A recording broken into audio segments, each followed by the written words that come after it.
더 공작을 한 거예요. 한동훈. 그런데 이런 근거 없는 방송을 갖다가 왜 내보냈냐? 예? 하면서 한동훈 검사가 바로 입장문을 내가지고 이제 법적 고소하겠다 이거예요. MBC 또 난리 났어. 예? 아니 무슨 한동훈 넣기만 하면 한동훈 검사장을 통해 검찰총장에게 보고하고 보석으로 재판받게 해주겠다. 그러니까 이 김봉현이 라임 사건을 수사하는 A 검사가 그렇죠. 한동훈 라인이라는 거예요. 한동훈 라인. 무슨 라인이 어디 있습니까? 이 사람들 정말 수준이 조폭 수준이에요. 검사들이요. 다 그 경쟁자여가지고 라인이고 이런 거 없습니다.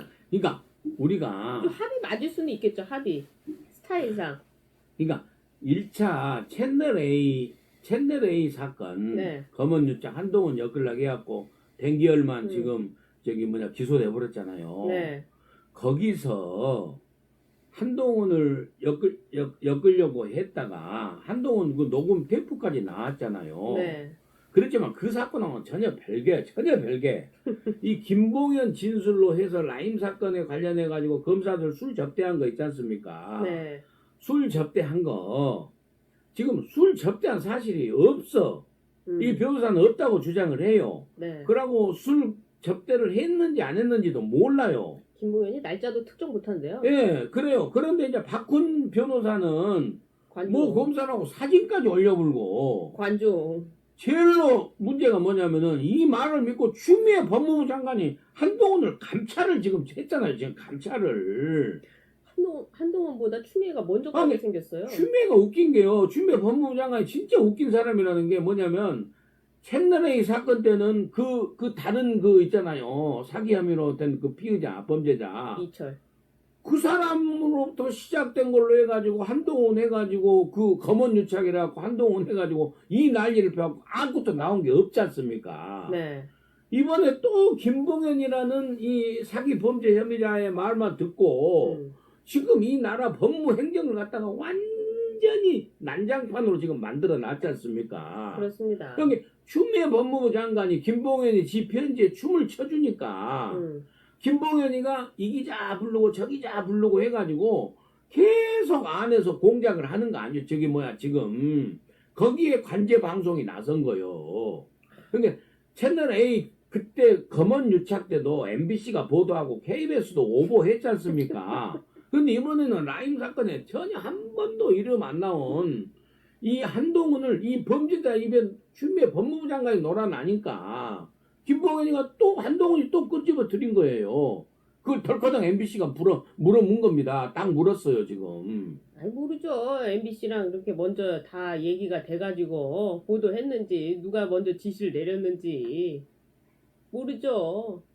부산저축은행하고 똑같다 하는 것은 부산저축은행은 당시 MB 측근으로 그 검사 출신 음모 있지 않습니까? 그래갖고 차관급은 그 감사원 감사위원 하고 있었잖아요. 네. 근데 수사를 하다 보니까 몇 천만 원을 받아가지고 그 감사위원 그만두고 구속됐어요. 네.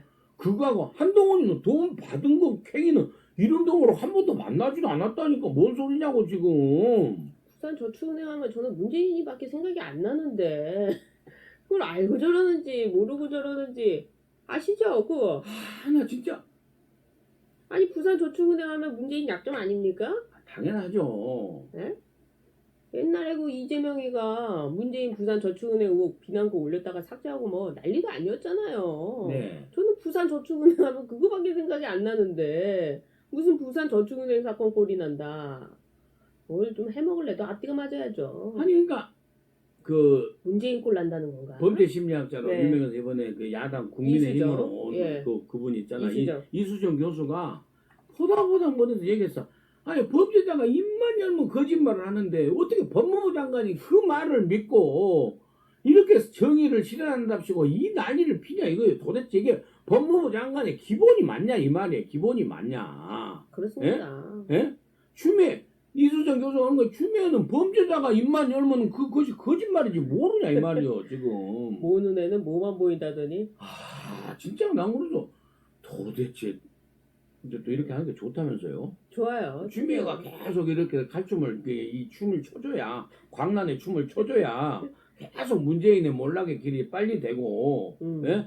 진짜로 검찰 개혁이 된다면서요. 문재인이 예비로 문과 최창살까지 열고 있지 않습니까 지금? 그러니까 추미애 법무부 장관이 네. 딱 그렇게 하고 애완견 오적 플러스 1 오적 검사들하고 네.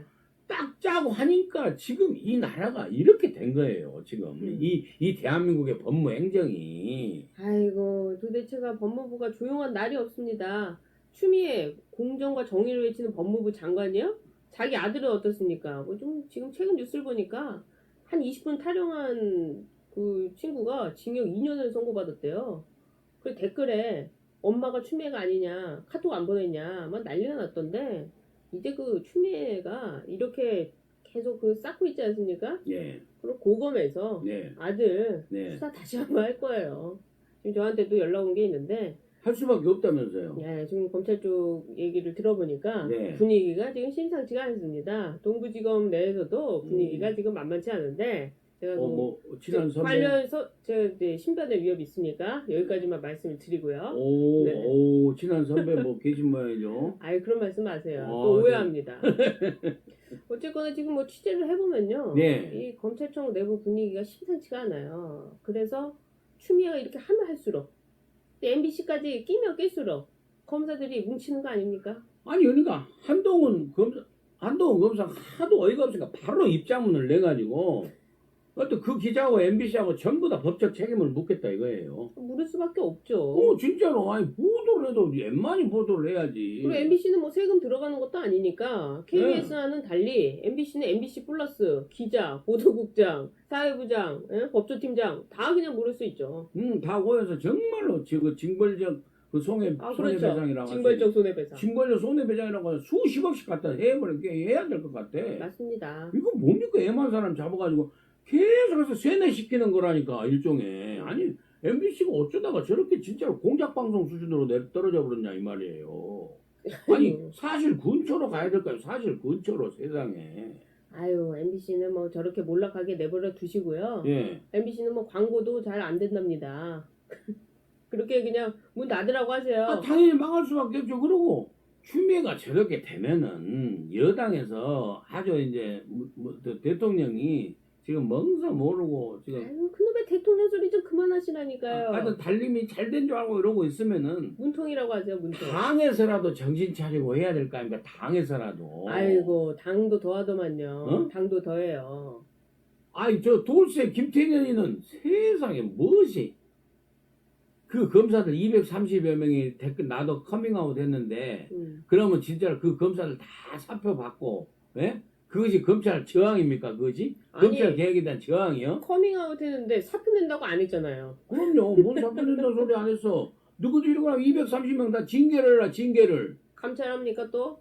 다 감찰을 해. 누구 감찰 좋아하니까. 김태년이가 검찰개혁이 8부 능선을 넘어가면서 일부 특검 검사들의 저항도 노골화되고 있다라면서 검사들을 비판했습니다. 특검 검사들의 저항도 노골화되고 있다. 맞나요? 특검 말이 됩니까? 검사입니까? 말이 되냐고요, 저게. 도저히 이해가 안 되는 물론 말인데요. 야당에서는 이제 야당에서도 바른 소리를 했어요. 뭐라고? 야당 국회의원은 네. 이 검찰의 그 목소리에 좀 귀를 기울여야 된다. 그랬군요. 그리고 진짜로 그 커밍아웃 한 검사들은 그 검사들의 정말 정의로운 목소리에 귀를 기울이고 오히려 개혁 대상은 추미애다. 그렇죠. 이 말이 딱 맞잖아요. 맞습니다. 개혁 대상이 커밍아웃한 검사입니까?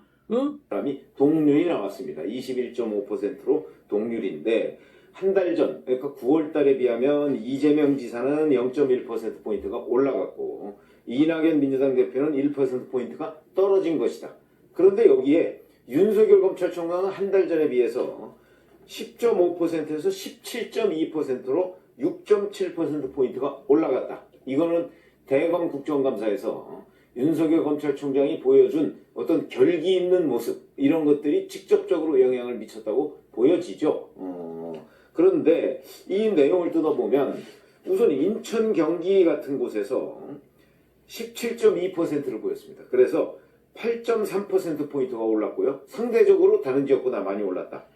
PK, 부산, 울산, 경남에서는 20.2%로 한 달 전에 비해서 7.7%포인트가 올랐다. TK에서는 17.7%로 한 달 전보다 7.1%포인트가 올랐다. 이렇게 얘기할 수가 있고요. 연령별로 분석을 해보면 자 30대에서는 8.7%포인트가 올라서 15.4%, 그 다음에 50대에서는 7.8%포인트가 올라서 19.1%. 그래서 이번에 특히 눈에 띄는 것은 부산, 울산, 경남 지역에서 20%를 넘었다는 것, 그 다음에 연령별로 보면 50대에서 거의 20%에 육박한다는 것, 뭐 이런 점에서 눈에 띄는 변화를 가져왔습니다. 그런데 이 지지율, 그래 이렇게 하니까 이제 이재명, 이낙연, 윤석열 이렇게 지지율로만 보면 삼강구도를 형성하고 있다. 이렇게 얘기를 할 수가 있고요. 자, 그런데 이제 다른 후보군들도 있지 않습니까? 다른 후보군들도 이게 왜냐면 응답자들한테 그 명단을 주고서 이 사람들 중에 누구를 지지하느냐 이렇게 얘기하는 게 아니고 응답자들이 그냥 자연스럽게 답변을 하는 형식이기 때문에 여러 사람들이 후보군으로 나와 있습니다. 근데 그 중에 물론 상위에 있는 사람, 이 세 사람 제외하고서도 많죠. 근데 이 사람들은 특히 그 중에 야권 후보라고 우리가 평가할 수 있는 사람들이 안철수 국민의당 대표. 한 달 전에 비해서 6.5에서 4.9로. 그 다음에 홍준표 무소속 의원 7.2에서 4.7로. 오세훈 전 서울시장 4.0에서 3.6으로. 황교안 전 대표 3.6에서 3.3으로. 이렇게 다들 떨어졌고요. 그 다음에 원희룡 제주도지사는 3.0에서 3.0으로 떨어진 것이 없었습니다. 그래서 이렇게 다 뭐 조금에서 조금 더 뭐 이런 식으로 결국 야권 후보들 그 지지율 표를 윤석열 검찰총장이 상당히 가져갔다. 어찌 보면 갉아먹었다. 뭐 이렇게 표현을 할 수가 있는 것인데 이렇게 돼서 이 야권 후보군에서 조금씩 빠진 한 달 전에 비해서 그거를 다 합쳐보니까 6% 정도가 됩니다. 그러면은 윤석열 검찰총장이 한 달 전에 비해서 올라간 것이 6.7%라고 얘기했었죠. 이 6.7%의 대부분, 이 중에 6% 정도는 결국은 야권 후보들에서 지지율을 가져간 것이다. 이렇게 본다면, 그리고 이제 그 나머지, 뭐 그럼 한 0.7%포인트 정도? 이 정도는 이제 외연을 확장했다? 뭐 이렇게 볼 수가 있는 것이죠. 그냥, 이거는 우리가 개괄적으로 설명을 할 때 그렇다는 얘기입니다. 이렇게 볼 수가 있고요. 그렇게 따지면 결국 야권표에서 자꾸 윤석열 검찰총장한테 쏠림 현상이 생겼다. 이 얘기는 굉장히 시사하는 바가 큽니다. 그리고 중도층을 흡수해야지 이게 바람직한 현상인데 지금 현재 나타나는 것은 결국 야권표를 가져가는 뭐 이런 형식이 된 것이죠. 이렇게 된다면 만약에 윤 총장이 나 확실하게 불출마하겠다 라고 얘기하기 전에는 결국 야권표를 윤 총장이 계속 이렇게 그물로 가져다가 모아놓는 이런 현상이 된다. 그러면 다른 야권 후보들은 윤 총장이 거취를 확실하게 하기 전까지는 제대로 된 지지율이 나오기가 어려운 것 아니냐. 이렇게 평가를 할 수가 있겠습니다. 이에 대해서 리얼미터 관계자가 이렇게 얘기를 했더군요. 윤석열 총장의 경우에는 스스로 빛을 발하는 어떤 발광체 같은 그런 역할이기보다는 반사체 역할이다. 이 얘기는 무슨 얘기냐면 결국 여당으로부터 탄압받는 인상을 계속해서 국민들한테 주게 되니까 거기에서 빛을 자기 스스로 빛을 내는 것이 아니고 여당의 압박에 저항하는 그런 상황으로 본인의 지지율을 유지하고 있기 때문에 그렇다면 반사체는 만약에 여당이 탄압을 중단한다 그러면 이 반사체는 반사하는 빛의 강도가 약해질 것 아니겠습니까? 이런 위험성이 있고요. 그 다음에 또 하나는 윤석열 검찰총장의 경우 언론에 요즘엔 뭐 아주 정말 핫하게 주목을 받고 있습니다. 그래서 심지어는 뭐 검찰총장으로서 정상적인 활동에도 불구하고 기자들이 우르르 쫓아갑니다. 지난번 바로 대전고검, 대전지검 방문 때 그랬고 거기서 사실상 별 얘기가 없었음에도 불구하고 그걸 억지로 끌어다가 정치적으로 해석하려고 하는 기자들의 노력이 있고요. 그 다음에 거기에 대해서 또 여당에서 윤석열 검찰총장은 그건 정치활동이다. 아니 그게 왜 정치활동입니까? 2월 달에 부산고검과 부산지검 방문하고 그 다음에 또 2월 달에 광주고검과 광주지검 방문하고 그리고 이번에는 이제 충청권인 대전고검과 대전지검을 방문한 겁니다. 자, 고검 기준으로 따지면 앞으로 이제 뭐 수원 고검 하나 남았고요. 물론 서울도 남았지만 뭐 서울이야 그 바로 대검 앞에니까 거기까지 굳이 갈 리가 없고요. 그 다음에 대구 고검이 남았습니다. 이제 두 군데밖에 안 남아 있습니다. 전국에 고검이 서울 포함해서 뭐 6개니까. 그렇다면 앞으로도 이제 수원이나 대구 중에 둘 중에 하나를 이어서 갈 것이고 그 다음에 나머지도 또 갈 것이다. 이렇게 얘기하고 내일 같은 경우는 법무연수원에서 특강을 합니다. 이렇게 얘기하니까 또 그 특강 가지고서도 이리저리 시비를 붙습니다. 이미 굉장히 윤석열 검찰총장의 활동은 정치화가 돼 있다는 것이죠. 그 얘기는 하나하나 일거수일투족이 정치적으로 해석될 소지가 많아서 윤 총장이 정말 본인이 자 나는 총장으로서의 역할만 충실히 하겠다고 한다면 정치적 발언으로 오해 사기 쉬운 그런 얘기는 하지 않는 것이 맞다. 그런데 그런 얘기를 또 전혀 안 한다 그러면 만약에 몇 차례 이런 식으로 기자들이 여기저기 출장을 다녀가면서 취재를 했는데 정치적 발언이 전혀 없다. 이렇게 되면요. 이 주목도가 확 떨어집니다. 실제 그런 경우가 한 번 있었습니다. 올해 7월 달이었죠. 윤석열 검찰총장이 한 10% 정도 지지율을 확보한 때가 있었는데 그 이후에 그러니까 추미애 법무부 장관의 갈등이 채널A 사건 때 절정에 달했었죠. 그리고 그때 전국의 재경지검장 회의 이런 걸 통해서 반박하고 그래서 장군 먹문식으로 추미애 법무부 장관과 갈등을 벌일 때 이때 윤석열 검찰총장이 10%를 넘은 적이 있었습니다. 그런데 그 이후에 윤 총장이 가만히 있고 정기국회가 시작되고 그러면서 별다른 움직임이 없고 왜냐면 총장이 직접 기자들하고 만나서 이런저런 얘기를 할 수 있는 상황은 아니거든요. 그건 기자간담회나 이런 걸 해야 되는데 검찰총장은 그렇게 하지 않습니다. 그렇게 할 경우에는 그야말로 정치활동을 한다. 이런 이제 비판을 받을 것이고요. 그러니까 그거를 안 하고 언론의 노출도가 작으니까 그것이 쭉쭉쭉쭉 떨어지기 시작했습니다. 그래서 3%까지 떨어진 적이 있습니다. 그렇듯이 앞으로 이 17.2%라는 이것은 윤석열 검찰총장이 대외 활동을 그리고 기자들에 대한 노출을 만약에 지금보다 이제 적게 한다라고 할 경우에는 또 쭉쭉 떨어질 가능성이 매우 그게 바로 반사체로서의 한계다. 이렇게 얘기를 할 수가 있는 것이죠. 또 하나의 한계점이 있습니다. 그거는 내년 7월 24일이 돼야 임기가 끝납니다. 그때는 이미 여당이든 야당이든 민주당이든 지금 국민의힘이든 대선 후보 경선이 스타트했을 때입니다. 이런 점에서 본다면 그때 만약에 정치에 뛰어들지 않겠다라고 하면 그때까지 윤석열 검찰총장에서 눌려있던 야권 후보들이 이제 다시 윤석열 검찰총장 표를 나눠 가져야 되는데 그 조정 국면에 거칠 시간이 꽤 필요하다 하는 것이고요. 만약에 그 이후에 내가 이걸 뭔가를 정치를 해야 되겠다라고 뛰어들면 다시 또 지금과 같은 현상 야권 표를 끌어모아서 본인의 그물 속에 가두는 이런 현상이 계속돼야 되기 때문에 이래저래 지금 윤석열 검찰총장을 제외한 야권 후보군들은 윤 총장의 어찌 보면 가장 큰 피해자가 될 수밖에 없는 그런 구도로 앞으로 내년 7월 말까지는 가지 않겠는가. 이게 과거의 반기문 현상하고 저는 비슷하다고 보는데요. 결국은 반기문 전 유엔 사무총장이 정치를 하겠다 하지 않겠다 이걸 분명히 하지 않는 가운데 그래서 사실은 그 당시에 야권 후보들 여러 명이 있었습니다. 그 당시에도 김무성, 홍준표, 오세훈 여전히 여러 사람이 있었는데 이 사람들이 길을 못 펴고 결국은 반기문 전 유엔 사무총장이 들어와서 나중에 포기할 때까지 제대로 된 자기들의 영역을 확보하지 못하고 있었습니다.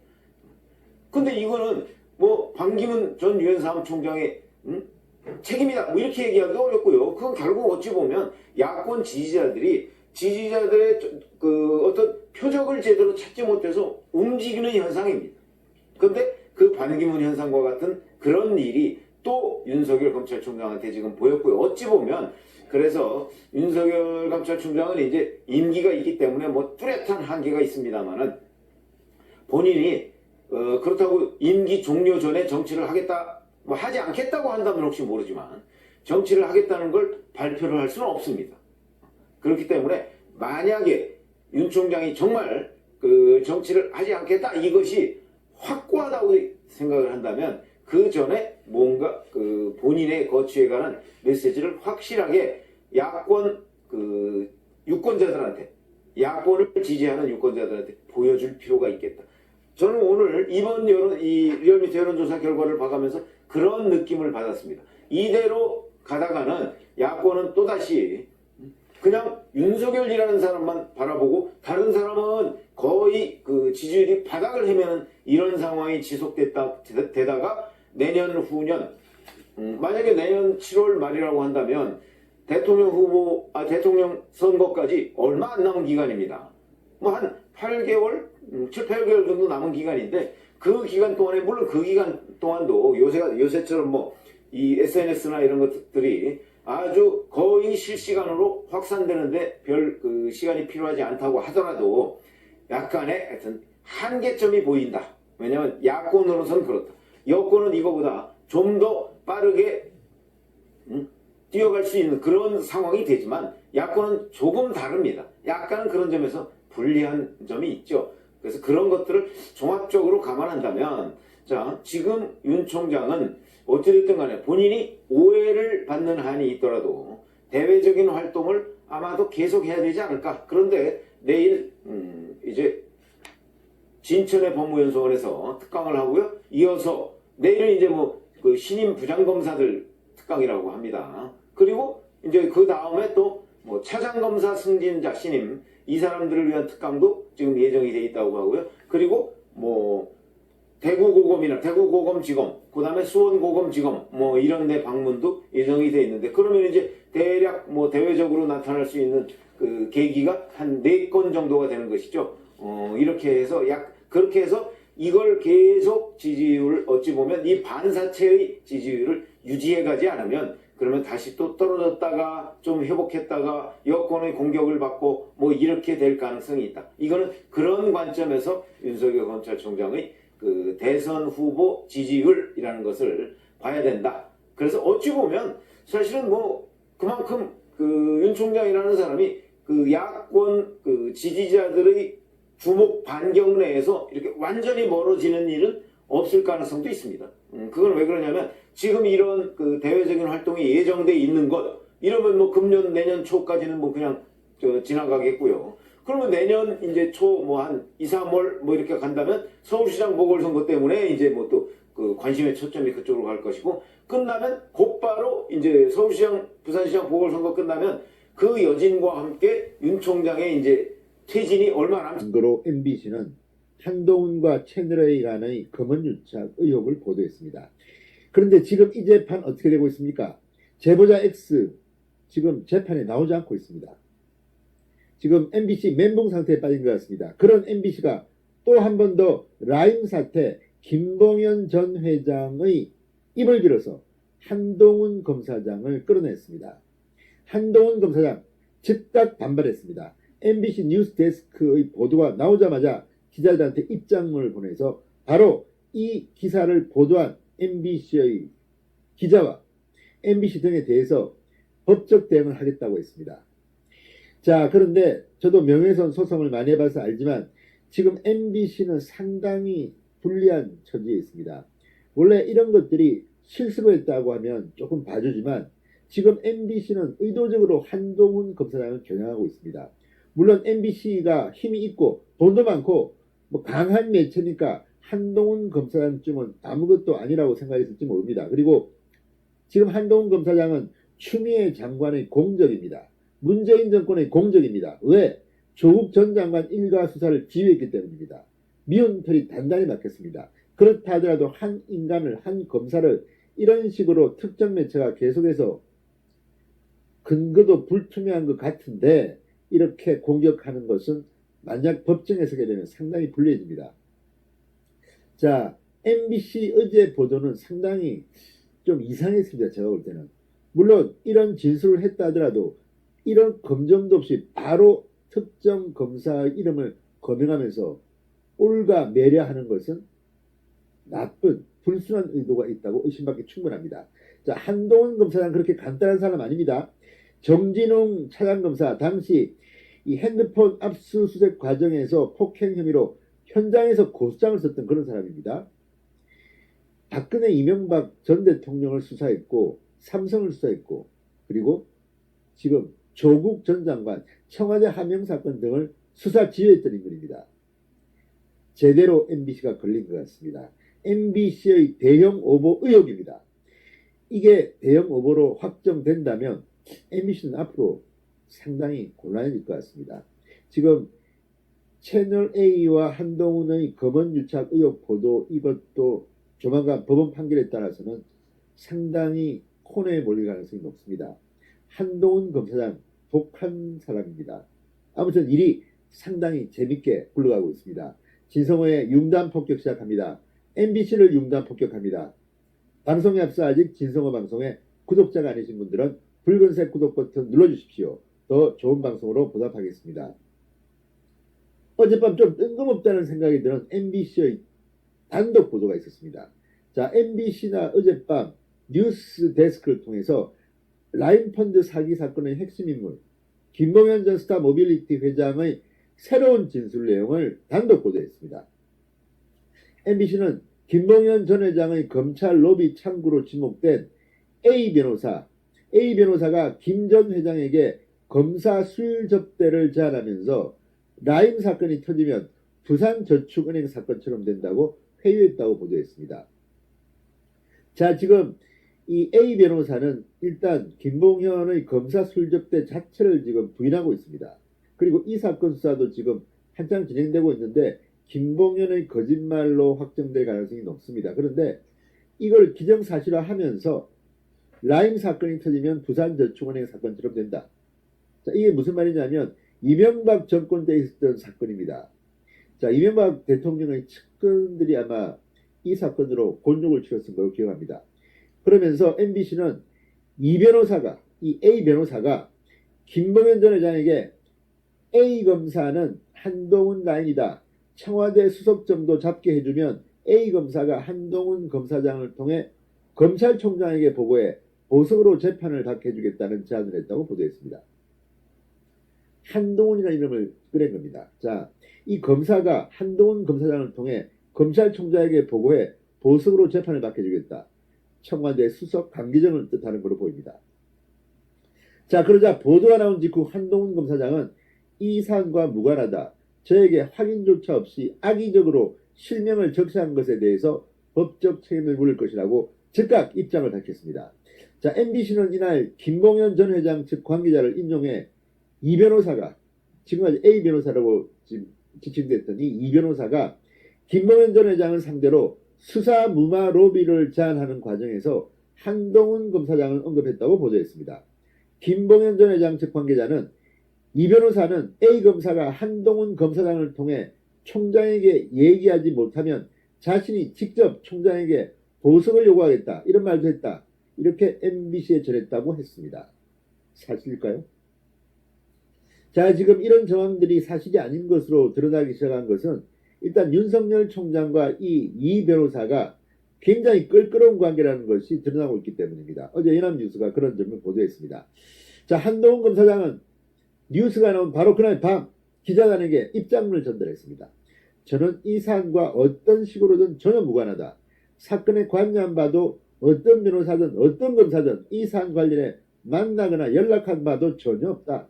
그러면서 MBC와 임땡땡 기자, 이날 뉴스를 보도한 기자입니다.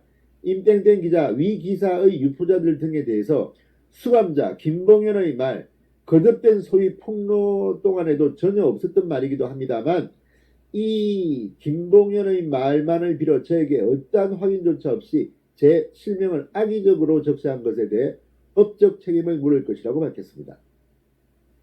한동훈은 한다면 합니다. 지금 이 정준영 차장검사도 고소를 했는데 감찰도 의뢰했는데 지금 피의자로 재판에 넘겨졌습니다. 간단한 사람 아닙니다.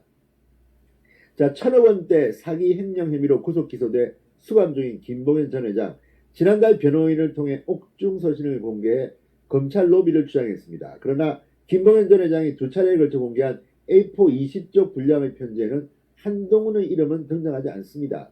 때문에 한동훈 검사장도 거듭된 소위 폭로 동안에 전혀 없었던 말이라고 강조한 것으로 보입니다. 자, 이 사건 관련 이 변호사도 MBC 측에 전혀 사실이 아니다라고 입장을 밝힌 것으로 알려졌습니다. 그런데 공영방송인 MBC가 무슨 근거로 이렇게 자신 있게 한동훈을 끼워 넣었는지 의미를 참 짐작하기 어렵습니다. 굉장히 불순한 의도가 있는 것으로 짐작은 됩니다. 왜냐하면 김봉현 직접 콜세션도 아니고 김봉현 측 관계자라고 하면서 이렇게 한동훈을 굳이 끼워 넣은 것은 윤석열과 한동훈을 갖다가 이 김봉현과 뭔가 의미 있는 이 문재인 정권을 공격하는 그런 이미지로 만들려는 게 아닌가 하는 의심이 드는 겁니다. 자, MBC가 이거 두 번째입니다. 지난번 검언유착 폭로에 의해서 두 번째로 한동훈을 라임 사태 김봉현